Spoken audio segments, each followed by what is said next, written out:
اللہ کسی قوم کو ذلیل اور رسوا نہیں کرتا جب تک وہ اللہ کے حکموں کا انکار نہیں کرتی۔ قومیں رسوا اور ذلیل تب ہوتی ہیں جب اللہ کے حکام سے رخ پھیریں اور اعراض کریں، پھر قوموں کو پیس کے رکھ دیا جاتا ہے۔ ماضی کے اندر جو قوموں کو عذاب دیے گئے تھے وہ حصی تھے، اور حضور علیہ الصلوۃ والسلام کے بعد جو عذاب آتے ہیں وہ حصی نہیں ہیں، وہ معنوی ہیں۔ ماضی کے اندر جو قوموں کو عذاب دیے گئے، ان پہ پتھر اترے، ان کے اوپر چوہوں کا عذاب آیا، ان کے اوپر مینڈکوں کے عذاب آئے، طوفان آئے، ڈبو دیے گئے، ان کی شکلیں مسخ کر دی گئی، خنزیر اور بندر بنا دیا گیا، مختلف صورتوں میں تبدیل کر دیا گیا۔ لیکن اس امت میں ایسا نہیں ہوگا، مسخ حقیقی نہیں ہوگا، مانوی مسخ ہوگا۔ مطلب کیا کہ حقیقی مسخ تو یہ ہے چہرے بدل جائیں، مانوی مسخ ہے چہرے نہ بدل جائیں، سوچ غلط ہو جائے۔ یہ ہے مسخ مانوی، اندر بدل جائے، اور وہ عذاب مانوی ہوگا، اور اس عذاب مانوی کی صورت تشتت ہے، افتراق ہے۔ قومیں جب افتراق میں مبتلا ہوتی ہیں تو یہ اللہ تعالیٰ جل شانہ کی ناراضگی کا روپ ہوتا ہے۔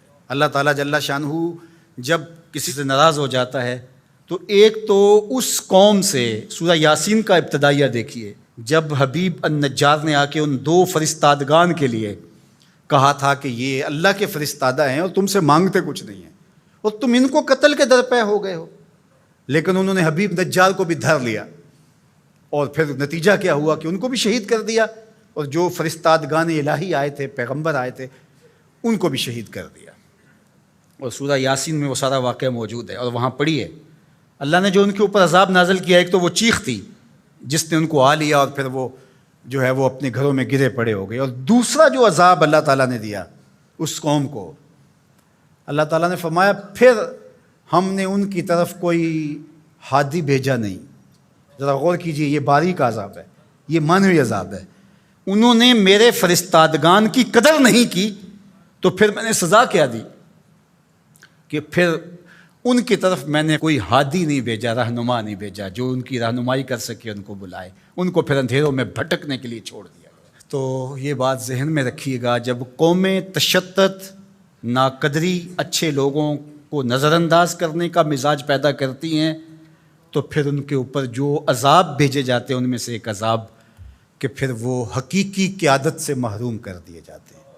آج میرے وطن اور عالم اسلام کی جو حالت ہے، ہم اس وقت قیادت کے اعتبار سے یتیم ہیں۔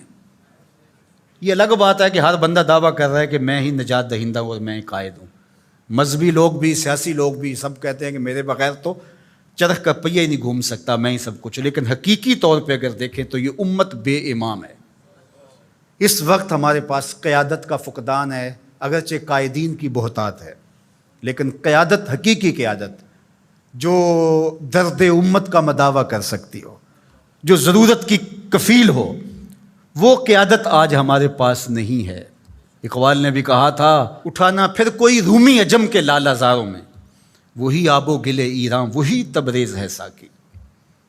اور دوسرے مقام پہ یہاں کے حالات کا، چمن میں رخت گل شبنم سے تر ہے، سمن ہے، سبزہ ہے، باد سحر ہے، مگر ہنگامہ ہو سکتا نہیں گرم، یہاں کا لالہ بے سوز جگر ہے۔ یہ سزائیں ہوتی ہیں قوموں کو کہ ان کے اندر پھر حقیقی قیادت کو اٹھا لیا جاتا ہے، پھر قوم بھٹکنے کے لیے چھوڑ جاتی ہے، پھر مختلف جتھوں کے ہتھے چڑھ جاتی ہے۔ اور آج جو ہے ہمارے ساتھ ہو رہا ہے وہ کسی سے مخفی نہیں ہے۔